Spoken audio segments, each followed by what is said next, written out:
There's a land that is fairer than day, and by faith we can see it afar, for the Father waits over the way to prepare us a dwelling place there.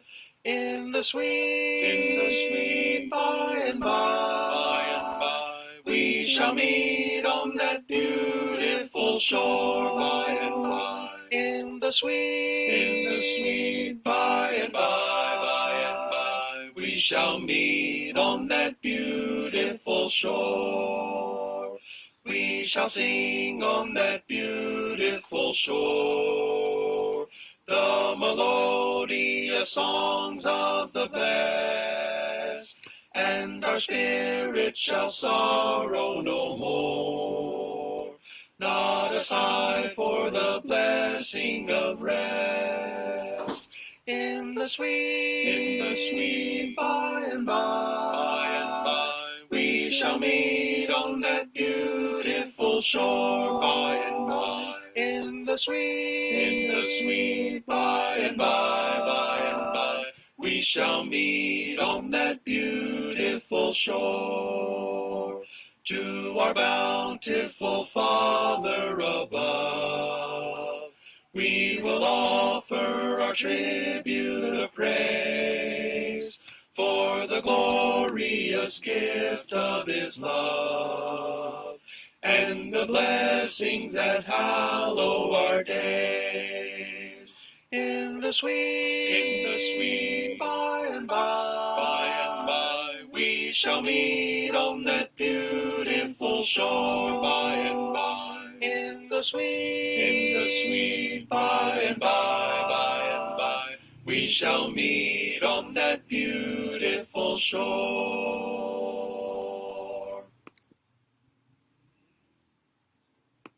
Magandang hapon po muli mga kapatid. Dumako na po tayo sa takdang oras po ng ating pag-aaral po sa araw na ito. Nasa yaat ti malam sa iyo amin, kabsat. Mahayong hapon sa inyong tanan, mga kaigsonan. Maya pagkat panapon, kareng kapatid, good afternoon, brother. So tayo po ngayon ay magsisimula na po sa ating paksa na po. Pero bago po natin na simulan ay isama po natin sa ating mga panalangin ng ilang mga kapatid, si kapatid na Edwin De Pedro. Siya po ay maangaral sa Kanlubang Church of Christ sa Kanlubang, Calamba, Laguna. At ang kanyang anak, ay na positive sa COVID-19. Ang isang kapatid po na taga Pasig, si Jefferson Corpus, nakaanin po sa Lower Bicutan Church of Christ, na kung saan si kapatid na Alan Alipio ang mga ngaral. Po? Ito po si kapatid na Jefferson ay anak ng yumao si kapatid na Andong Corpus, na isang matalik na kaibigan ng inyong lingkod. So sana isama po natin sila sa ating mga panalangin. Mabuti po sa mga kapatid na ito, hindi masyadong malala ang kanilang COVID-19 dahil sina kapatid ni Edwin De Pedro lang po home quarantine, at si Jefferson ay naka-quarantine po sa isang quarantine facility sa Pasig City. So okay po yun, at least hindi po sila na hospital. Pag na hospital po ay ibig sabihin talagang malalang kalagayan. Ang ating pong paksa sa araw na ito ay isa pong bagay na kahit may mga kapatid pinaniniwalaan nila, may mga ilang kapatid na naniniwala ng ating Panginoon ay inubad niya ang kanyang pagkadiyos, nang siya'y nagkatawang tao. So in other words, ang ating Panginoon ay tao lamang sinasa lupa. Mayroon pong ganong klaseng paniniwala, na yun po ating gustong saliksikin sa mga pahina ng Biblia. Totoo kaya yun? Ang ating Panginoon ay tao lamang po nung sinasa lupa. May mga kapatid nagtuturo ng gano'n. Meron din po mga sakay ng pananampalataya na nagtuturo na tao lang talaga siya. Ano po? Katulad po ng Iglesia ni Cristo, naniniwala sila na si Kristo ay tao lamang na ating Panginoon. Pero tignan po natin ang Biblia. Ano po? Number one, pag tinitingnan po natin, pinag-uusapan natin ng Diyos.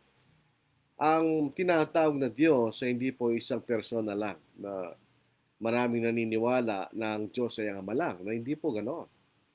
Ang Diyos po ay isang nagkakaisang Diyos. In other words, ang sinasamba nating Diyos ay tatlong persona na nagkakaisa bilang Diyos. At ang tatlong persona na yon ay pareho-parehong nasa kalagayan ng pagiging Diyos. Walang pagkakaiba po sa mga tao. Ang mga tao, tayo siguro ngayon, mga 4 na bilyon ng mga tao na po. 4 billion people. Pero lahat po ng 4 na bilyon yun, ay pare-parehong tao. Pare-pareho po ang ating pagkatao. Maaaring iba-ibang hugis ng ating mga mukha, iba-ibang ating pagmumukha, iba-ibang hugis ng mga katawan, taas, may malaki, may mataas, may maliit. Pero pare-pareho ang ating pagkatao na po. Walang nagkakaiba sa atin. Siya may yung essence ng pagkatao doon. Pare-pareho tayong kumakain, pare-pareho tayong napapagod at kailangan magpahinga, pare-pareho tayong natutulog sa gabi. Normally. Kapag hindi ka natulog sa gabi, ibang pakiramdam mo. Ano po? Maliban lang kung nasanay ka, katulad ng mga nagtatrabaho sa call center na natutulog sa umaga. Pero otherwise, normally, lahat ng mga tao po ang kaya nagkapahinga sa gabi. Ganun ang tao. Tapos magigising sa umaga, magtatrabaho, etc., kakain. Ganun lang lahat ng tao, pareho-pareho lang. Ibig sabihin, 4 na iba-ibang persona ng mga tao, pero pag pinag-uusapan kayo ng pagkatao, walang pinagkakaiba. Ano po? Ganon din sa Diyos. Sila po ay tatlong persona na nasa kalagayan ng pagiging Diyos. Halimbawa po, ang Ama. Ano po, ang Ama ay tinatawag na Diyos. Kung bubuksan po natin ang ating mga Biblia, ako po, in-encourage ko po kayo habang tayo po ay nag-aaral, kumuha po kayo ng Biblia nyo at basahin po natin ang mga talata. Yun lamang po ang tanging paraan para malaman po natin kung anong totoo na po. Kung yung ba sinasabi ko ay iniimbento ko lamang o ito'y nakasulat sa Biblia. Dito po sa Judas, hindi po ito si Judas Iscariote. Ano po? Ang pangalang Judas ay common na pangalan sa Israel. Hindi po ito masamang pangalan. Parang itong John, Paul, parang si Jesus, yan po yung common na pangalan. Ganon din po ang Judas. Hindi po ito si Judas Iscariote, ito po marahil ay si Judas na kapatid ng Panginoon sa laman. Ay sabi po ni Judas, si Judas na alipin ni Jesucristo at kapatid ni Santiago sa mga tinawag na minamahal ng Diyos Ama at iniingatan para kay Jesucristo kanya. So in other words, sinasabi dito, Diyos Ama. So ang Ama ay tinatawag na Diyos. So ang Ama ay Diyos. Ngayon din po ang ating Panginoon. Dito po sa Hebreo, unang kapitulo, dito po sa 8 talata, basahin po natin. Dito po sa Hebreo, unang kapitulo, 8 talata, ito po ang ating mababasa, ano po? Ang anak ay tinatawag na Diyos, ng Ama. Ngunit tungkol naman sa anak ay sinasabi niya, ang iyong trono ng Diyos ay magpakailanman. Ang siyetro ng katwiran, ang siyang siyetro ng iyong kaharian. So mismo ang Ama ang nagsabi ng kanyang anak ay Diyos. Ganon din po ang anak, tinatawag niya Diyos ang kanyang Ama. Dahil yun ay totoo. Ang Ama ay Diyos, ang ating Panginoon ay Diyos. Ganon din po ang Espiritu Santo.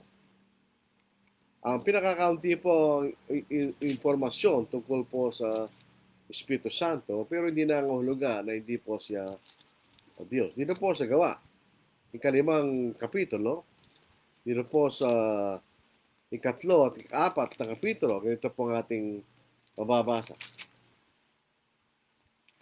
Ito po ang ating babasahin. Sinabi ni Pedro, Ananias, bakit napadaig ka kay Satanas? At nagsinungaling ka sa Espiritu Santo at itagong bahagi ng pinagbilhan ng lupa. Sa maliwanag po sa 3 talata na si Ananias ay nagsinungaling sa Espiritu Santo. Hindi sinabi siya nagsinungaling sa Ama. Hindi rin siya sinabi nagsinungaling sa ating Panginoon. Malinaw po ang talata, siya nagsinungaling sa Espiritu Santo. Sa 4 na talata, nang ito hindi pa nabibili, hindi ba yun ay nananatiling iyo? At ang may pagbili na, hindi ba nasa iyo rin kapangyarihan? Bakit inisip mo pang bagay nito sa iyong puso? Hindi ka nagsinungaling sa mga tao, kundi sa Diyos. Pero hindi siya nagsinungaling sa Ama. Hindi sinasabi ni Pedro siya nagsinungaling sa Ama. Hindi sinabi nagsinungaling sa ating Panginoon. Malinaw sa 4 talata na nagsinungaling sa Espiritu Santo. Sa 4 sabi niya nagsinungaling ka sa Diyos. So yun po yung nagpapatunay ng Espiritu Santo yung Diyos. So yun 3 persona na napareho-pareho na sa kalagayan ng pagka-Diyos. At sila nagkakaisa bilang isang Diyos. Yun ang Diyos na sinasamba natin. Pero malalaman natin na ang Ama ay hindi ang anak. Bakit? Basahin po natin sa 1 John. Ano po? 1 John. In other words, sila po iba-ibang persona. Iba yung Ama sa ating Panginoon, iba yung Panginoon sa Ama, ibang Ama sa Espiritu Santo, at iba rin ang Ama sa ibang ating Espiritu sa ibang ating Panginoon sa Espiritu Santo.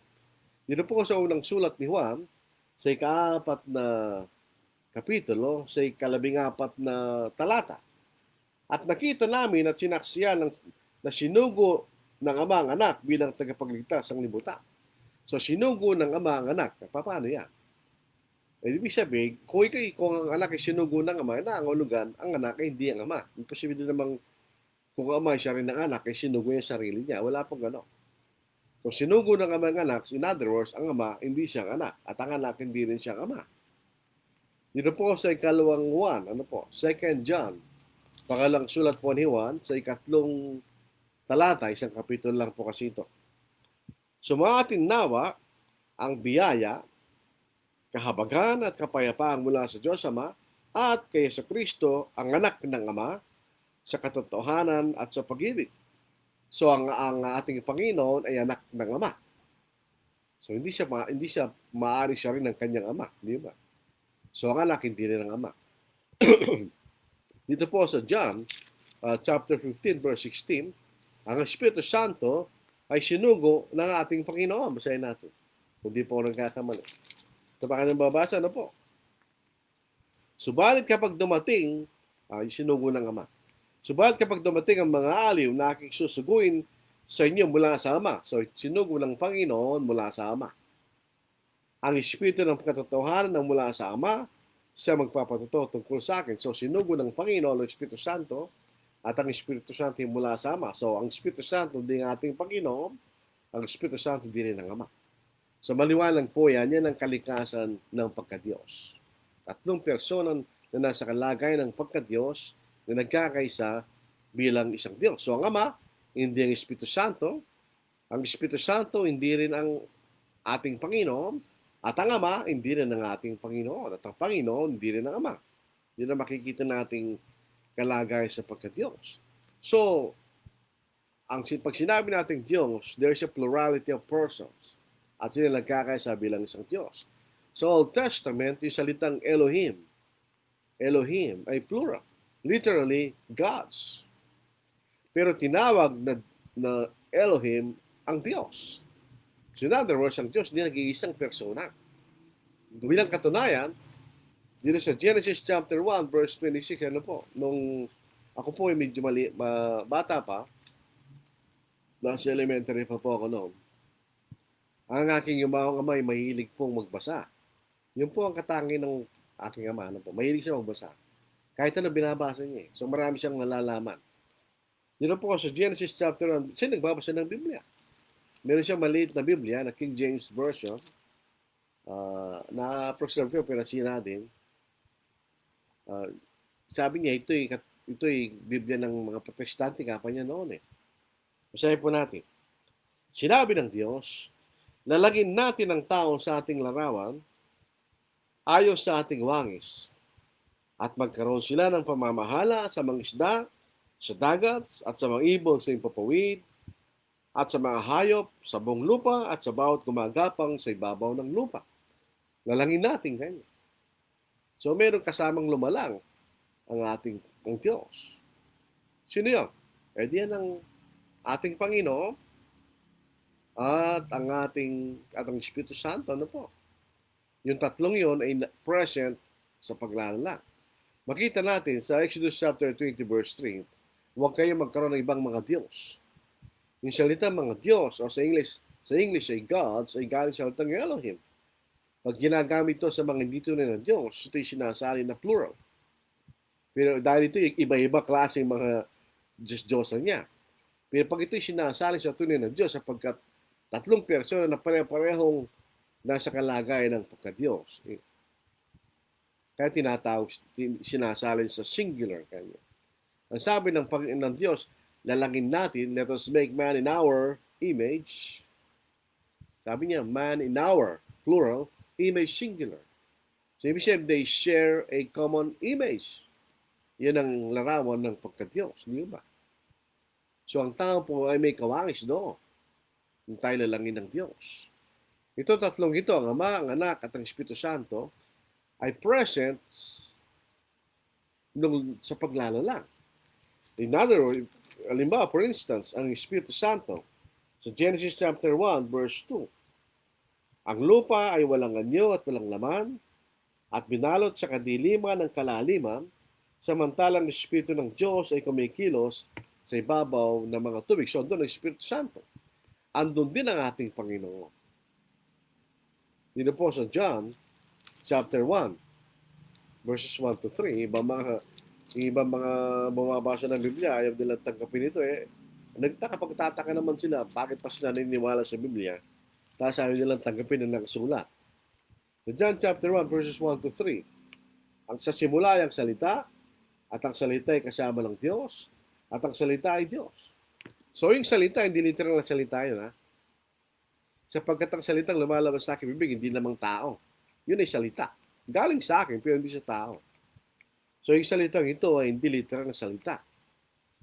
In other words, siya tinatawag na salita sapagkat siya ang expression ng Diyos. Siya pumunta sa lupa at siya nagpakilala sa Diyos. At ang salitang ito ay kasama ng Diyos ay Diyos. So, ikalawa, sa simula ay kasama na siya ng Diyos. Hindi sinabing siya'y mula sa Diyos. Katulad ng aking mga salita ay mula sa aking bibig. Hindi. Ang salita ay kasama ng Diyos kanya. Pag sinabi natin with, and the Word was with God, and the Word was God, in the beginning, the Word was with God. Pag sinabi natin with, kasama mo, iba ka sa Kanya, pero magkasama kayo. Yun ang ibig sabihin ng with o kasama. Sa ikatlong talata, lahat ng mga bagay ginawa sa pamamagitan niya, at kung wala siya, hindi nagawa ang anumang bagay na ginawa. So lahat naman, siya'y lumalang. Yung salitang ito ay lumalang. Di ba? Ang Espiritu Santo po ay meron din pong kapangyarihang lumalang. Dito po sa awit, ano po? Dito po sa 104th Psalm, o Psalm 104, verse 30. Basahin po natin. Psalm 104, verse 30. Tingnan po natin. Naglalang bang Espiritu Santo o hindi? Yes. Meron siyang kapangyarihang maglala. Basahin natin. Sabi kung hindi ko nagkakamali sa akin, sabi ng talata, sinugong ng Diyos ang kanyang espiritu at sila'y nangalalang. So ito po bababasa natin. Yung sinusugong yung espiritu, sila'y nalilikha at yung binabagong balat ng lupa. So ang Espiritu Santo may kapangyarang lumikha. Ang Panginoon Yesu Cristo na tinatawag na salita ay may kapangyarang lumikha. At ang Ama ay manlilikha. So yung tatlong persona po yan, di ba? Na nagkakaisa bilang isang Diyos. So ang Diyos ay binubuo ng Anak, ng Espiritu Santo, at ng Ama. Kaya ang bautismo ay sa pangalan ng Ama, ng Anak, at Espiritu Santo. Sila po ay nagkakaisa sa layunin. They agree. They have one purpose. At sa kailang ginagawa, sila nagkakaisa. Bagamat iba-ibang ginagawa nila, pero ito'y upang kanilang gampanin kung ano man ang kailang layunin. Sa paglalalang, iba-ibang kailang ginawa upang sila makalala. So itong tatlong ito ay ang tunay na Diyos. Ito lamang ang Diyos. So yun po ang makita natin, bakit natin gustong pag-aralan yan, sapagkat si Kristo ay Diyos. In other words, hindi lang sa tao, siya po ay Diyos. Tingnan po nyo, ang Diyos, ito yung katangian ng Diyos. Ano po? God is omnipotent. Ibig sabihin ng omnipotent o omnipotence, galing sa salitang potency. Ano yun? Kapangyarihan. Pag sinabing omni, unlimited power. Ang Diyos ay omniscience, unlimited knowledge. Ang Diyos ay eternal. Meron siyang pre-existence. In other words, ang ating Panginoon, bago siya nagkatawang tao, he already existed. Kasama na siya ng Diyos. Siya po ay walang hanggan. Ang Diyos ay walang hanggan, ang Panginoon ay walang hanggan. Ang Diyos ay hindi nag-iiba. Palagi siyang Diyos. Ang ating Panginoon ay palagi siyang Diyos. At ang Diyos ay omnipresent. In other words, makikita natin presensya ng Diyos kahit nasaan siya. So, mga bagay na ito ay katangian din ng ating Panginoon. Ang ating Panginoon is omnipotent, all-powerful. Sa bakit? Siya'y lumalang. Sa John chapter 1, verses 1 to 3, binasa natin kanina, at walang anumang ginawa kung wala siya kanya. So, kung wala ang Panginoon, wala mang malalalangan niya. Meron siyang kapangyarihan sa kalikasan. Bakit? Sapagkat siyang lumalang sa kalikasan. Dito sa Lucas chapter 8, verse 25, basahin po natin. Luke chapter 8, verse 25. Ito po ang ating mababasa. Sinabi niya sa kanila, nasaan ang inyong pananampalataya? At sila'y natakot na ng mga sinabi sa isa't isa, sino ka kaya ito? Ang kanyang inuutusan maging ang hangin at tubig at sila'y sumusunod sa kanya. Bakit? Sapagkat siya ay Diyos. Siyang lumalang sa mga bagay na ito. Siya'y may kapangyarihan magpatawad ng kasalanan. Ang Diyos lamang ang may kapangyarihan magpatawad ng kasalanan, pero ang ating Panginoon ay may kapangyarihan magpatawad ng kasalanan kung sinasa lupa. Basahin po natin. Ngunit upang malaman ninyo na nasa lupa ay may otoridad ang anak ng tao na magpatawad ng mga kasalanan. Kaya sinabi niya sa lumpo, tumindig ka, buhatin mo yung higaan, at tumuwi ka sa bahay mo. So, meron siyang kapangyarihan magpatawad ng kasalanan. Kaya niyang buhayin ang sarili niya. Alam niyo, kung tayo pong tao, wala tayong kapangyarihan buhayin ng ating sarili. Pag namatay tayo, matay tayo. Pero ang ating Panginoon, meron siyang kapangyarihan sa kanyang sarili. Buhay. John chapter 2, 19 to 22, sinagot sila ni Jesus, gibayin ninyo ang templong ito at aking itatayo sa loob ng 3 araw. At sinabi namang Hudyo, 46 na taon ang pagtatayo ng templong ito. At itatayo mo sa loob ng 3 araw. Subalit siya nagsasalita tungkol sa templo ng kanyang katawan. Kaya't nang siya muling bumangon mula sa mga patay, naalala ng kanyang mga lagad na sinabi niya ito at naniwala sila sa kasulatan at sa salitang sinabi ni Jesus. Meron siyang kapangyarihan at nasa kanya ang lahat ng otoridad.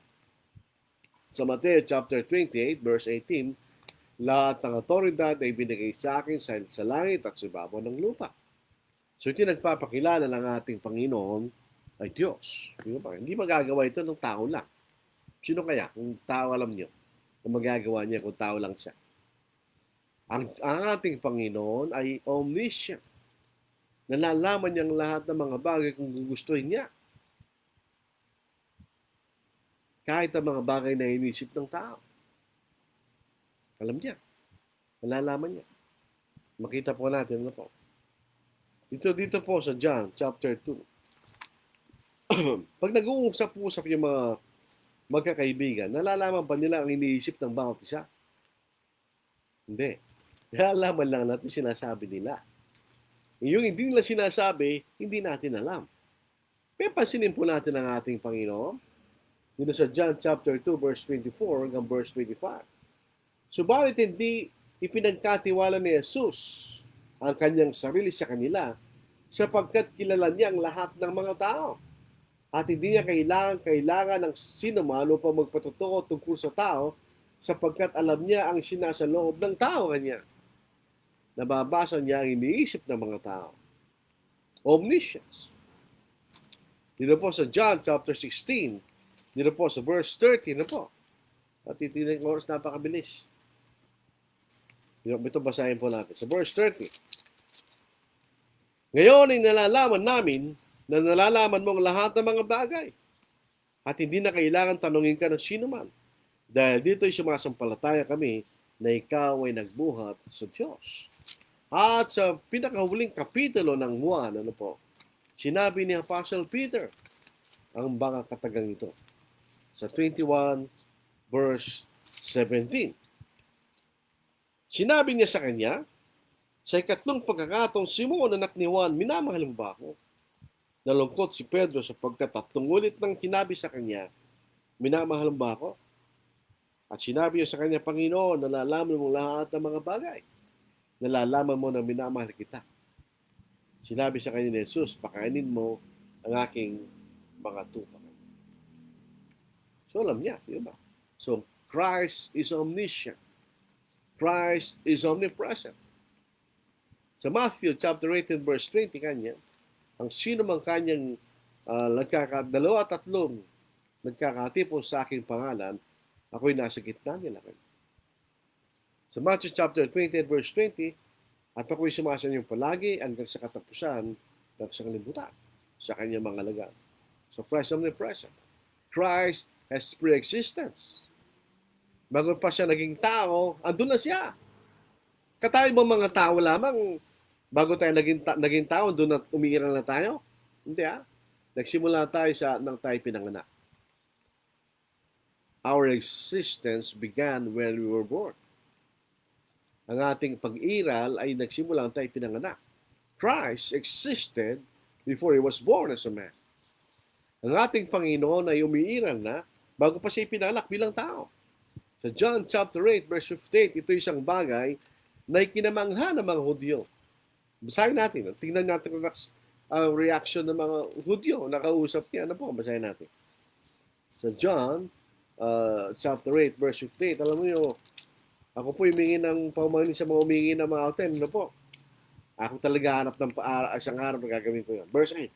Sinabi sa kanina ni Jesus, katotohalang sinasabi ko sa inyo, bago pa man si Abraham, ay ako nga.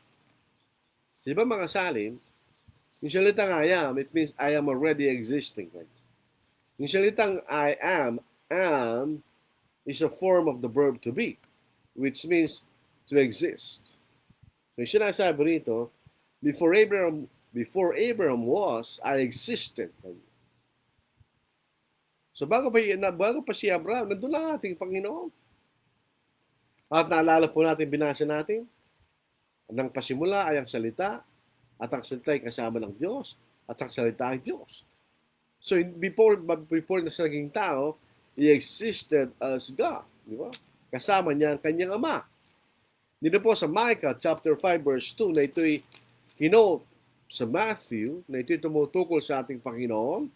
Ito mababasa natin.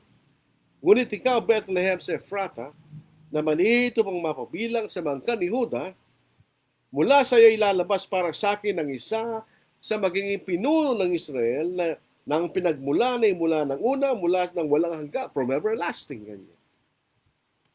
He is eternal. Makita natin. Yun nga po, He is eternal sa Micah 5:2, hindi natin bawasahin. At hindi siya nagbabago. Palagi siyang Diyos. Pero naging tao siya, pero kahit ng tao siya, Diyos pa rin siya. So hindi siya nagbabago bilang Diyos. Yan po yung karakter ng Diyos. Ang Diyos ay hindi nawawala ang kanyang pagka-Diyos. Palagi siyang Diyos. Dito sa Malakay, chapter 3, verse 6, sinasabi sa atin ang Diyos ay walang anumang anyo ng pagbabago kanya. Basahin natin.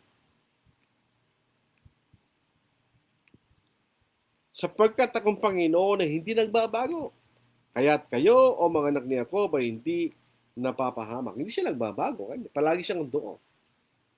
Dito sa Hebrews chapter 13 verse 8, at ito po ay hindi rin nangunawaan ng ibang mga sabasa ng Biblia na tumutukoy daw po doon sa paggawa ng mga himala. Hindi Ito'y tumutukoy sa kanyang kalikasan na bilang Diyos, hindi siya nagbabago. Basahin po natin. 13 verse 8. Si Yesu Kristo ay siya ring kahapon, ngayon, at magpakailanman. So, hindi siya nagbabago katulad ng Diyos. So, ang Kristo ay Diyos. Ngayon, kung ang ating Panginoon, sabi nagtuturo, Christ is just a mere man while on earth. Si John Welch, na isang mangaral, unfortunately, sabi niya, sa kanyang quotation, ito po'y galing sa The Word Became Flesh, authored by John Welch. The American Standard Version replaces humbled himself in the text with emptied himself.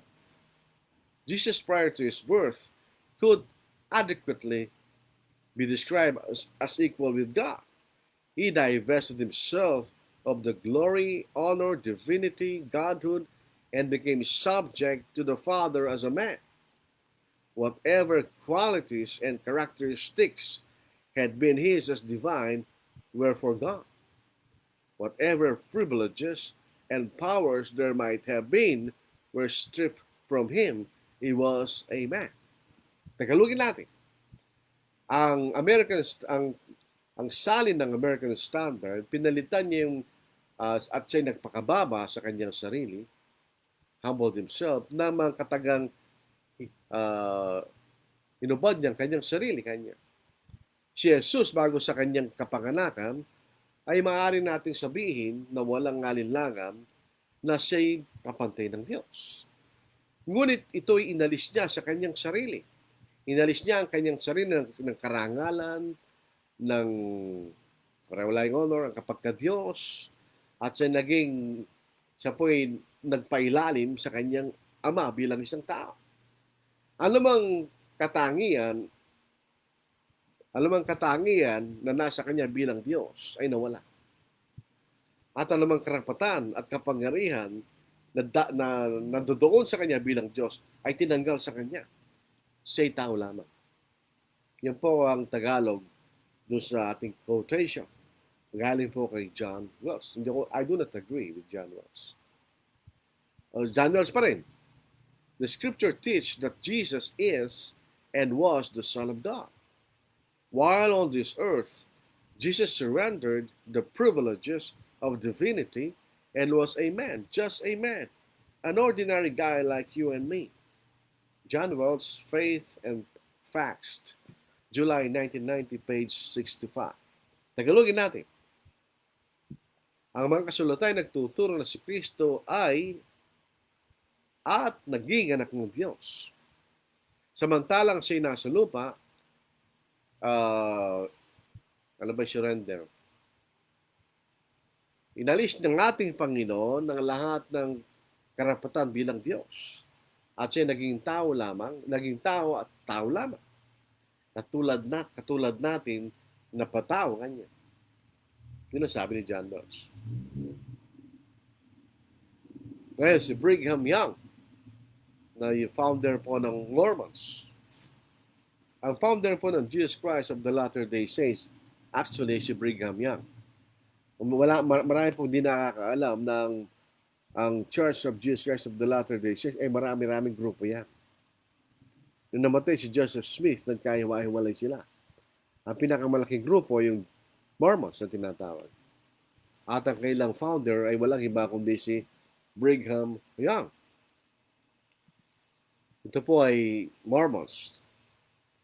Galing po sa www.utlm.org/online resources/LDS Leaders Concept of Jesus.htm. He, Jehovah, was the Son of our Heavenly Father as we are the sons of our earthly fathers.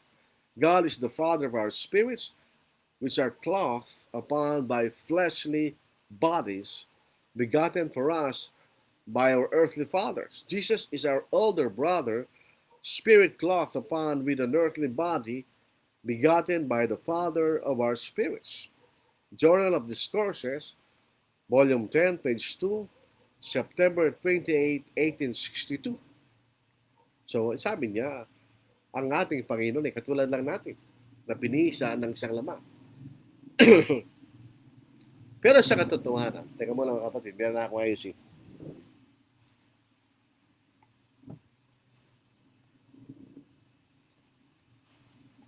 Ayos na. Ang ating Panginoon ay Diyos na nagkatawang tao. Christ is God made flesh. Sabihin, ang ating Panginoon ay tao, Diyos na nagkatawang tao. Hindi lang siya tao. Siya Diyos na nagkatawang tao. Tandaan natin. Sa Matthew chapter 4 verse 10, Then Jesus said to him, Away with you, Satan, for it is written, You shall worship the Lord your God, and Him only you shall serve.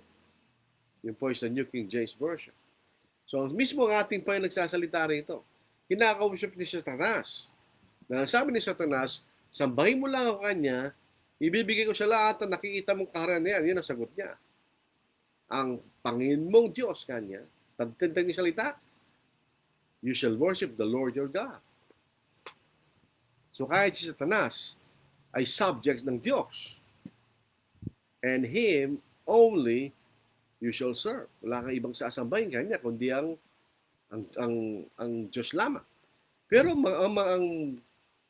ang nakapagtataka, kung ating Panginoon ay tao lamang, bakit si Jesus ay tumanggap ng pagsamba?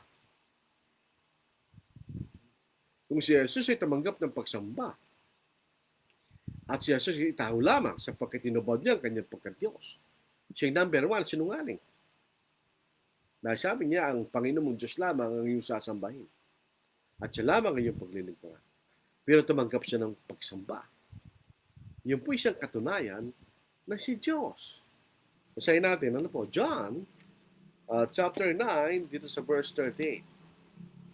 Maganda po sana habang tayo po ay nag-aaral, meron kayong mga notebook at saka ballpen, sulat po ninyo mga talata na pinag-aaralan po natin.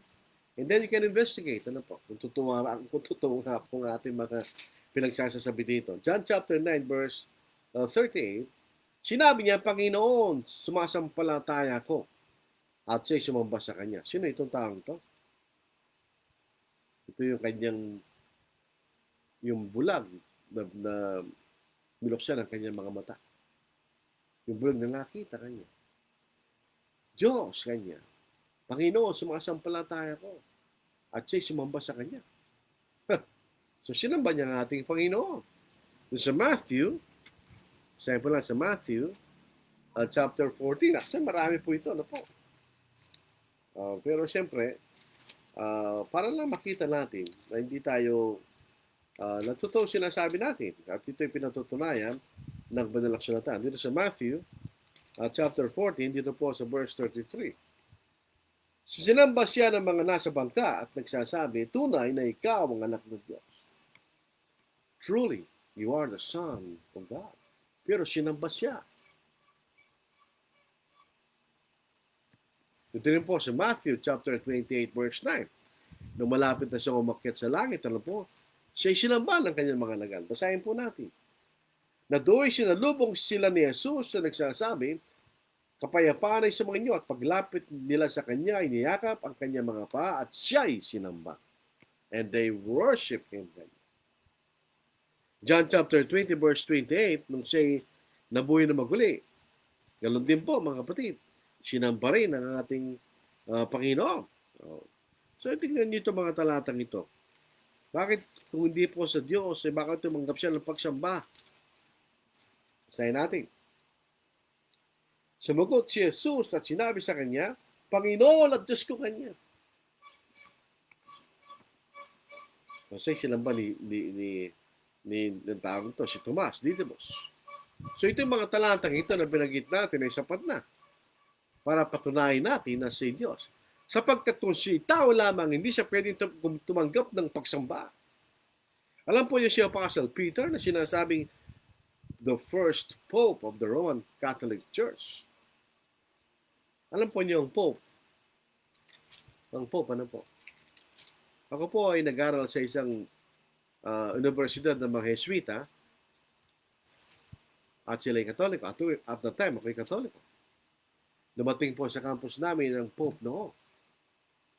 Hindi ko nagkakamali si John Paul II na pumunta roon. So nakita ko ano ginagawa nila doon sa tao yun.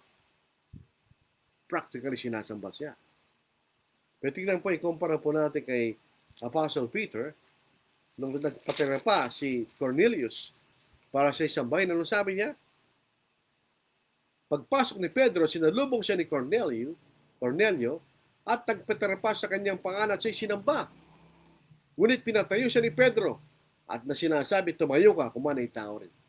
Very strange kung siya Pope. Hindi siya Pope. In other words, kung ang ating Panginoon ay tao lamang na katulad ni Pedro, hindi siya pwede tumanggap ng pagsamba. Katulad ni Pedro, ako'y tao rin kanya. Hindi ko na pa dapat sambahin. May bakit siya tumanggap ng pagsamba? Because he was God in the flesh. Yun lamang explanation doon, wala lang iba. Sa Matthew chapter 1, verse 23, Behold, the virgin shall be with child, and bear a son, and they shall call his name Emmanuel, which is translated, God with us. Ang ibig sabihin ng Emmanuel, ang Diyos ay sumama sa atin. Ito po yung nakapagtataka. Kung si Kristo ay tao lamang, paano siya na si Diyos na kasama natin? Pero kung si Diyos na nagkatawang tao, tunay nga na si Diyos na kasama natin, di ba? O kasama nila, ng mga taong dinatnan nila. Doon sa hula po sa Isaiah chapter 9 verse 6. At ito'y tumutukoy sa ating Panginoon. For unto us a child is born, unto us a son is given, and the government will be upon his shoulder, and his name will be called Wonderful, Counselor, Mighty God, Everlasting Father, Prince of Peace. Sa talatang ito, tinawag po ang ating Panginoon na makapangyarihang Diyos.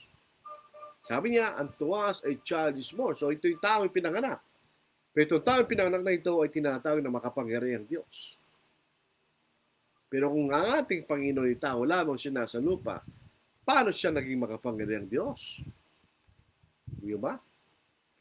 Sa Colossians chapter 2 verse 9, For in Him dwells all the fullness of the Godhead bodily. Sa Tagalog. Sayin ko lang sa Tagalog. Colossians chapter 2 verse 9. Ano po? Basahin natin. Colossians, ikalawang kapitulo, ikasyam na talata. Sapagkat sa Kanya'y naninirahan ng buong kapuspusan ng pagka-Diyos sa katawan. Alam po ba yung salitang Godhead sa talatang ito? Godhead. Ang ibig sabihin, yung fullness muna. In the completeness of His being. In the completeness of being God, ang ibig sabihin nun. Yung salitang fullness. Kapuspusan. Ganyan. Tapos, Godhead. Ganyan. Ito'y galing sa salitang Greek, theotes. Theotes. Anong ibig sabihin? The state of being God. Ang kalagayan ng pagiging Diyos. Kung ito ay natin isasaling sa literal na paraan, for in Him dwells all the fullness of the state of being God bodily. So, ang ating Panginoon ay anong kalagayan siya nasa lupa bilang tao? Nasa kanyang pagkapuspusan ng pagka-Diyos. No less, but the fullness of Godhead. So, ang Kristo bilang tao, nasa kanya pa rin ang kapuspusan ng pagka-Diyos. Nasa kanya pa rin ang kalagayan, the fullness of the state of being God. So, he was God while in the flesh. Yun ang sinasabi ng Colossians chapter 2 verse 9. In other words, he has the fullness of the nature of God. He has the fullness of the power of God. Kung siya nasa lupa. Number 1, He had the power to read the hearts of men. Tingnan niya sa Matthew, punta po tayo na po. Kaya kung ako po isang tao na po. Pero hindi ko kaya basahin ang inisip ng misis ko. Wala akong kapangyarihan gano'n. Iulahin mo lang, ano kaya iniisip niya ngayong kamo? Pero hindi mo malalaman yung iniisip niya. Wala tayong kapangyarihan kahit anong gawin mo. Anong gagawin mo? Hindi mo na mabasa. Wala tayong kapangyarihan eh. Pero tingnan yung ating Panginoon po sa Matthew chapter 9 verse 4. Ngunit palibasa alam ni Jesus ang kailang mga iniisip at ay sinabi niya, bakit nag-iisip kayo sa inyong mga puso ng masama? Paano nyo nalaman yun? Meron siyang kapangyarihan basahin ang iniisip nila. Ganon din po mababasa natin sa John chapter 2 verse 25. Alam po ba niya kung sino may kapangyarihan, no? Ang Diyos. Sa 1 Kings chapter 8 verse 39. Magkakaroon tayo ng against the light policy tayo. Then hear in heaven your dwelling place and forgive and act and give to everyone according to all his ways. Was heart, for you alone know the hearts of all the sons of men. Ang biblical heart ay ang ating kaisipan. Sino lang nakakaalam ng kaisipan ng lahat ng tao? Ang Diyos. Bakit nalalaman ng Panginoon ang iniisip ng mga tao? Because He is God. Simple. Yun ba? 1 plus 1 equals 2. Yun na makikita natin. Ang Diyos, ang ating Panginoon may kapangyarihan magpatawad ng kasalanan. Sa lupa, sa Matthew chapter 9 verse 4, binasa na natin kanina. Alam po ba niyo kung sino lang may kapangyarihan magpatawad ng kasalanan? Yes, you're correct. Ang Diyos. Isaiah chapter 43 verse 25, even I, am He who blots out your transgressions for my own sake, and I will not remember your sins. Sino nagsasalita ito? Ang Diyos. So ang ating Panginoon may kapangyarihan magpatawad ng kasalanan sapagkat siya Diyos. Maliwanag po, napakasimple lang. Si Jesus ay tinatago na anak ng tao. Wala tayong problema doon. Sa Matthew chapter 26, amang katagang anak ng tao po, ay hindi lang sa ating Panginoon ginamit yan. Ginagamit yan sa lahat ng tao. Bakit? Sino bang tatay mo? Di ba ama? So ano ka? Sino bang tatay mo? Di ba tao? So, anong tawag sa'yo? Kaya anak ng tao. So kapag katikay tao, tatay mo yung tao. Di ba? Sa Matthew chapter 36 verse 24, sinasabi rito, basahin po natin, tunay na papara mga anak ng tao, tulad na nasusulat tungkol sa kanya. Subalit kahabag-habag ang tao ayon sa pamagitan niya ipinagkanulong anak ng tao. Mabuti pa siya ng taong yon na hindi niya na siya pinanganak. Ang tawag sa Panginoon, anak ng tao, bakit? Mamaya sasagutin natin. Tinatawag na siyang anak ng Diyos. Tinawag niya sarili niya na siya'y anak ng Diyos. Dito po sa John, sa Ebanghelyo po ayon kay Juan, chapter 10, verse 36. Sabi po natin. Ito, lumilipad dahil sa electric fan. John chapter 10, verse 36. Ito ating babasa. Sinasabi ba niyo tungkol sa kanya na hinirang ng Ama at sinugo sa sanglibutan? Ikaw ay lumalapastangan sapagkat sinabi ko, ako'y anak ng Diyos. So, siya anak ng tao sapagkat pinakikilala niya nito ang kanyang pagkatao. At siya tinatawag anak ng Diyos sapagkat pinakikilala nito ang kanyang pagka-Diyos. So, bakit siya tinawag na anak ng tao sapagkat siya tao? Bakit siya tinawag anak ng Diyos sapagkat siya Diyos? Dual nature ng ating Panginoon. Dito po sa Romans chapter 9, sa verse 5, of whom are the fathers, and from whom, at tinutukoy ritong whom ay ang mga Israelita, the Israelites, and from whom, galing sa bansang Israel, according to the flesh, Christ came. So ang ating Panginoon, nagkatawang tao at galing sa bansang Israel, who is over all, higit sa lahat, the eternally blessed God. Amen. So maliban pa sa tao na nanggaling sa bansang Israel sa Diyos. He was God in the flesh. Tingnan po natin. Kung ang ating pangitao lamang nung siya nasa lupa, sa mga tintama yung mga Hudyo, nung sila nang babatuin nilang Panginoon, bakit? Nasabi niyang ako at ang may isa. Paano sabi nila? Ito sabi ng mga Hudyo sa John chapter 10 verse 31. Then the Jews took up stones again to stone him. Jesus answered them, Many works I have shown you from my Father. For which of those works do you stone me? The Jews answered him, saying, For a good work we do not stone you, but for blasphemy, because you, being a man, make yourself God. Jesus answered them, Is it not written in your law, I said, you are gods? If you call them gods to whom the word of God came, and the scripture cannot be broken, do you say of him whom the Father sanctified and sent into the world, you are blaspheming because I said, I am the Son of God? Tama sila. Kung hindi naman pala sa Diyos. Tama lang na batuhin nila ang ating Panginoon. Pero hindi gano'n, sapagkat ang ating Panginoon ay Diyos na nagkatuwang tao.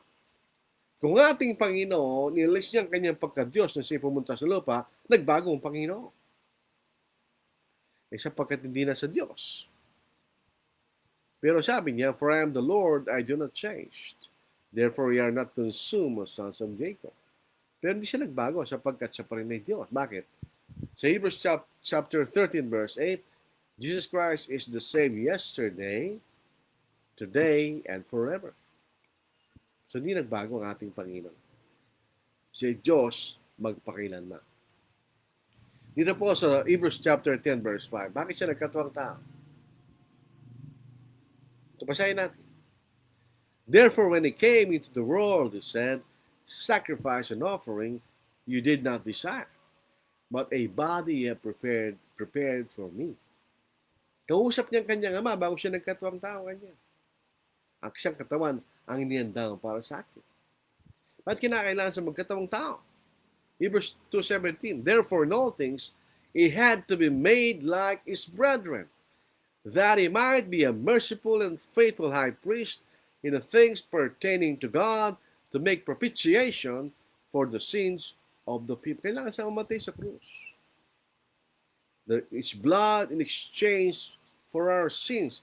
Propitiation. Exchange. Ganyan. So, kinakailangan siya magkatawang tao para siya mamatay sa krus. So, anong ating konklusyon sa ating pag-aaral sa gabing sa hapong ito? Christ, though he became a man, did not divest himself of his being God. He was in the fullness of God bodily. Siya nasa kapuspusan ng pagka-Diyos sa katawan. He was God in the flesh. Alam po niyo, kung iniwan ng Panginoon ang lahat ng kanyang katangian bilang Diyos, natatandaan po si Nathaniel, tinanong niya, sinabi niya sa Panginoon, ipakita mo sa amin ang Ama, sapat na sa amin kanya. Maalala po niyo? O hindi pa niyo nabasa yun? Basahin po natin. John chapter 14. Excuse me. Si Philip pala, si Philip. Hindi si Nathaniel. Si Philip. Excuse me. Sa verse, John chapter 14, verse 8. Tingnan niyo ha. Philip said to him, Lord, show us the Father, and it is sufficient for us. Jesus said to him, Have I been with you for so long, and yet you have not known me, Philip? He who has seen me has seen the Father. So how can you say, show us the Father? Mga kapatid, kung tinanggal niya ang kanyang katangian bilang Diyos, so hindi siya katulad ng Ama. Di ba? Pero sabi niya, kung nakita niyo ako, o in other words, kung nakilala niyo ako kanya, kung ano, sino at paano ako, ganun din ang Ama kanya. So, He and the Father are truly one. So, ito po ang ating paksa sa hapong ito. Alam po ninyo, kung kinakilala po natin ang ating Panginoon ay Diyos, kailangan tayong sumunod sa Kanya. Dahil itong Panginoon na ito na ating Panginoon na namatay para sa atin, siya darating sa Kanyang pangalang pagkakataon upang hatulan ng lahat ng mga tao. Tanungin po natin ang ating mga sarili. Nakahanda ba tayong umarap sa Panginoon sa Kanyang pagdating? Ang isang bagay na dapat nating tanggapin Ang ating Panginoon, hindi natin alam kung kailan siya dating. Marami na nagmamaroon na sa darating siya sa ganito, hindi naman dumating. Dahil ang katotohanan, hindi natin alam ang kanyang pagdating. So, kailangan tayo nakahanda araw-araw sa pagdating ng ating Panginoon. Kung kayo pa mga Kristiyano at di kayo tapat, itong panahon na tayo magsisi at magbalik sa tunay na paglilingkod sa Diyos. Kung di pa tayo mga Kristiyano, ito na yung panahon upang tayo sumunod sa Ebanghelyo ng ating Panginoon. Bago magkat sa langit ng Panginoon, sabi niya, ang sumasampalataya at mabautismohan ay maliligtas. Datapot ang hindi sumasampalataya ay parurusahan. Nang si Apostle Peter kasama ng 11 apostol ay nangaral sa araw ng Pentecost sa Jerusalem at tinanong siya ng mga tao nagpapaw sa krus, mga kapatid, anong gagawin namin? At sinabi ni Pedro sa kanila, magagsisi kayo at ang bawat sa inyo magpabautismo sa pangalan sa Kristo para sa pagpapatawad ng inyong mga kasalanan at tatanggapin yung kaloob ng Espiritu Santo. Mga kapatid, this is the time to obey the gospel. This is the day of salvation. Kung gusto po niyo sumunod sa Ebanghelyo, pwede po kaming kontakin at mayroon namin kayong tulungan para kayo makasunod sa Ebanghelyo ng ating Panginoon at maligtas ang inyong kaluluwa sa pagdating ng paghukom at mailigtas ninyo inyong sarili sa ningas ng apoy ng impyerno. So ito po ang ating paksama, kapatid. Grace Tagaygay, good afternoon, brother, and to all watching. Cheryl Tuason Salunga, ito po yung aking Salunga, nakalagay, di ba? So ito po yung anak ng kapatid ng aking yumaong ama, ano po, yung bunso nilang kapatid. So ito po yung aking pinsan, babat mas matanda. Vicente Kai, present po. Arceli Baluyot watching, good PM, ganyan. Good PM din. Rafael Ortiz, good PM ang kapatid. Hindi nyo nalaman gano'ng kahirap bigkasin ng pangalan kapatid. Rafael Ortiz. June Bautista. Hindi po siya si John de Baptist, ha? Listening, ganyan. Shene Luciano, listening po. Sabi rito, umihina naman, napuputol. Wala na tayong magagawa sa signal. Lilia Morales, present. Ito naman po yung auntie ko. Kapatid ng nanay ko po ito. Randy Carilong Senis. Magandang hapon po sa lahat. Magandang hapon din. Leonito Torelisa na ibag nga malam, kabsat. Kastamat, kain ka, kabsat. Melvin Tugolimot. Huwag lang maging mga malilimutin, Brad. Maayong hapon, Brad. Maayong hapon po, Brad. Jornaber Takban, also known as Jojo. Hello to everyone. Ito po isang kumpleto ito. Kumpare ko, dahil nakasama ko po, naging ninong kami sa kasal, kaibigan at kapatid sa pananampalataya. Kumpleto na yan. Randy Kalilong Senis, ay comment po yan. Great Tagaygay. Grace Tagaygay. Amen. Ito po ang tanong ni kapatid Randy Kalilong Senis. Tanong kapatid, sa Pilipos chapter 2:60, sabi ng ibang mga ngaral, ang Panginoong Yesus nang siya nagkatawang tao, hindi na raw sa Diyos, bagkut tinubad daw ito ang pagka-Diyos. Yun po ang salin ng American Standard Version, he emptied himself. Which is unfortunate, mga kapatid. Yan ay hindi tamang salin. Wala naman siyang inubad eh. Ang tamang salin po ay dito sa New King James. At marami mga katulad nito sa halin. Ano po? Kung ating sasaliksikin, dito po sa Philippians chapter 2, ito ang salin po ng Philippians. Ano po? Kung sa nabanggit ng mga talata, who being in the form of God did not consider it robbery to be equal with God, but made himself of no reputation, taking the form of a bond servant and coming in the likeness of men. And being found in appearance as a man, he humbled himself and became obedient to the point of death, even to the death of the cross. Meron tayong tanong sa mga taong ito. Kung siya po inubad niya kanyang sarili katawan, so hindi na sa Diyos. Inubad niya yung pagka-Diyos niya. Pero yung mga labasan natin, mga talata kanina, hindi sinasabing hindi niya hinubad ang kanyang pagka-Diyos. He was God, He is in the fullness of God bodily. Nasa kanyang kapuspusan ng pagka-Diyos sa katawan. So He was indeed God in the flesh. Yung po Tagalog, tingnan lang po natin ang Tagalog ano po. Kasi po kami, itong Tagalog po natin, it's a combination. Ang Old Testament, sinunod po nila yung King James na Panginoon ang sinalin sa YHWH, hindi Jehovah. Pero yung kanyang New Testament, ito ay sumunod sa American Standard Version. Kaya yung mga nagsasabing, yung Tagalog po yung King James, hindi po nila alam sinasabi, this is not King James. Mayroong pagkakaiba ito sa King James. Tignan po yung sinasabi ko sa Philippians chapter 2.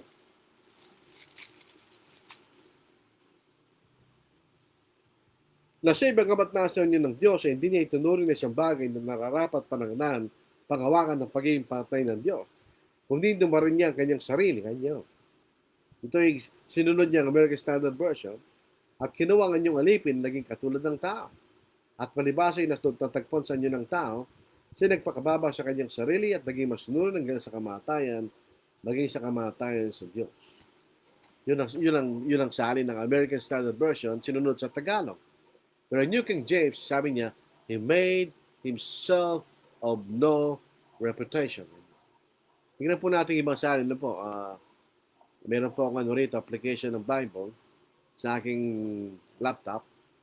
Meron din po sa aking cellphone, pero naka-charge po yung aking cellphone ngayon.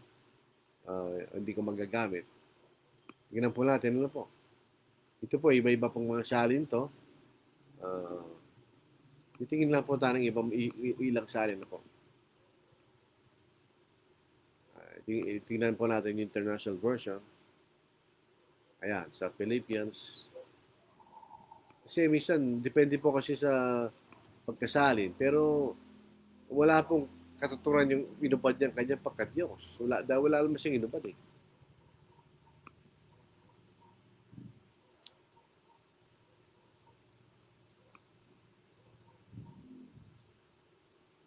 Tingnan niyo.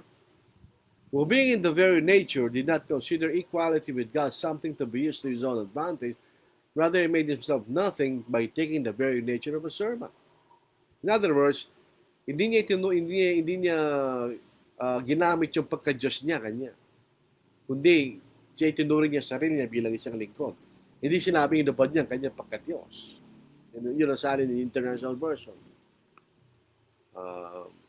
So makita natin doon yung salin ng New International Version, ano po.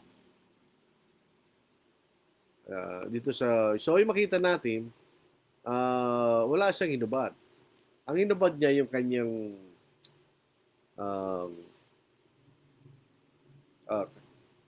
di ba pantay sila ng Diyos pagkat sila pareho ng Diyos, nagpakababa siya. Yun ang ibig sabihin no, nagpakababa lang siya. Pero hindi niya tinanggal ang kanyang pagka-Diyos. So yun po makita natin. Kasi kung totoo yan, ang dami nating binasang talata na nagpapakita ang ating Panginoon ay Diyos bagamat siya nagkatawang tao. Wala po tayong tanong mga kapatid. Wala po tayong mga tanong. Sana po, yung alay po nakikinig sa atin na pag-isipan po natin. Alam nyo, lalo po sa panahon ng COVID-19, di natin alam. Ngayon, may lulusog ka, bukas na infection ka, tamatay ka. Kita natin ang si Brother Renny Agbueng, lakas na katawan noon. Pero siya po yung na-infection ng COVID-19 sa kasabihang palad, siya namatay. Magkamatay sa punto de vista natin, kasabihang palad, pero sa punto de vista ng Diyos, ang Diyos ay nagagalak sapagkat siya namatay bilang isang Kristiyano. Hindi ba? So, mag-ingat po tayo. Bagamat wala naman tayo kakatakot kung tayo mamamatay sapagkat tayo mga Kristiyano. Pero paano kung hindi tayo Kristiyano? Siya nakakatakot na kamatayan po yun. Siya nakakatakot na paghihintay ng kabagsikan ng paghukom ng Diyos. Sabi po ni Trish Tagaygay, Amen. Randy Carilong Sienis, maraming salamat kapatid. God bless. Grace Tagaygay, thank you brad. Thank you rin sa inyo mga kapatid. Habang tayo nasa lupa, hindi tayo tagalupa. We are in the world, but we are not of this world. Here we are but straying pilgrims, here our path is often dim, but to cheer us on our journey still, we sing this wayside hymn. Yonder over the rolling river, where the shining mansions rise, soon will be our home forever, and the smile of the blessed giver gladdens all our longing eyes.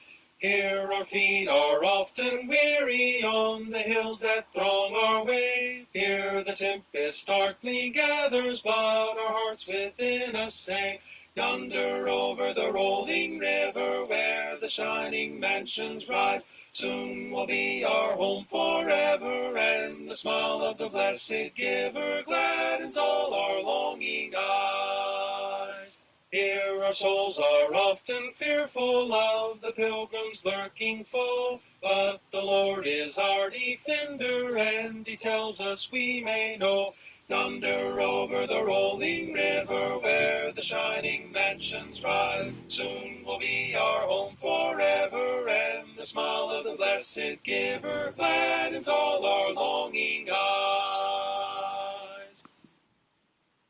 Tulad po lang sabi ng awit na yon, here we are but straying pilgrims. Sabihin, pilgrims, ano lang po, bisita. Hindi tayo tagal lupa. Dating araw, pagdating po ng Panginoon, dadalhin niya tayo sa langit. Yun ang nating tunay na tahanan. Shelly Baloyot, ano po? Thank you. And yun lang Shelly Baloyot, ay hinihintay ko sana makauwi siya, ano po? Dahil siya ang taga-registro ng aking sasakyan. Ngayon, nahanap ako ngayon dahil nasa Maynila po siya na-lockdown. Ito po, sana po, pagsipan po natin ang ating napag-aralan, ang ating Panginoon, kung siya nagkatawang tao, ay siya pa rin ay Diyos. Tulad ng kanyang Ama at katulad ng banal na Espiritu. Tayo po yung manalangin. Ang banal kayo pinagpapasalamat sa inyo sapagkat sa inyong dakilang pagmamahal po sa amin ay sinugo niyo inyong bugto na anak. Bagamat sinasaan niyo ng Diyos ay nagpakababa at nakitulad po sa amin at naging isang mapagkumabang lingkod ninyo ang Diyos na sumunod sa inyong kalooban na siya naging masunod hanggang sa kamatayan sa krus. Ng kanyang kamatayan po at pagtulo ng kanyang dugo naging dahilan para hugasan niya ang aming mga pagkakasala. Kami po'y lubos na nagpapasalamat o Diyos sa iyong dakilang pagmamahal at ang dakilang sakripisyo ng aming Panginoon. At nagpapasalamat kami sa Banal Espiritu na ito'y kanyang ipinahayag sa amin upang aming malaman ang ganitong dakilang mabuting balita ng kaligtasan at upang kayo makasunod at makamit po namin ang kaligtasan nito. Ama, patuloy po sana ang inyong kami ingatan at kami humingi ng kapatawaran sa aming mga pagkakasala. Dinadalangin namin ang aming mga kapatid, Ama, na naging biktima ng COVID-19. Specifically na po sa pagkakataon na ito, si kapatid na Eddie De Pedro at ang kanyang anak na dalaga at si Jefferson Corpus, sana po ay inyo silang pagalingin. Ingatan po niyo kami at sana po ay magpatuloy po kami sa paglilingkod sa inyo. Inaasahan po namin ang muling pagdating ng aming Panginoon. Ang mga bagay na ito ay aming hiningi at ipinagpapasalamat sa dakilang pangalan ng ating Kristo. Amen. Amen, mga kapatid. So sana po tayong patuloy na mag-ingat dahil hindi pa tapos ang COVID-19. Stay safe.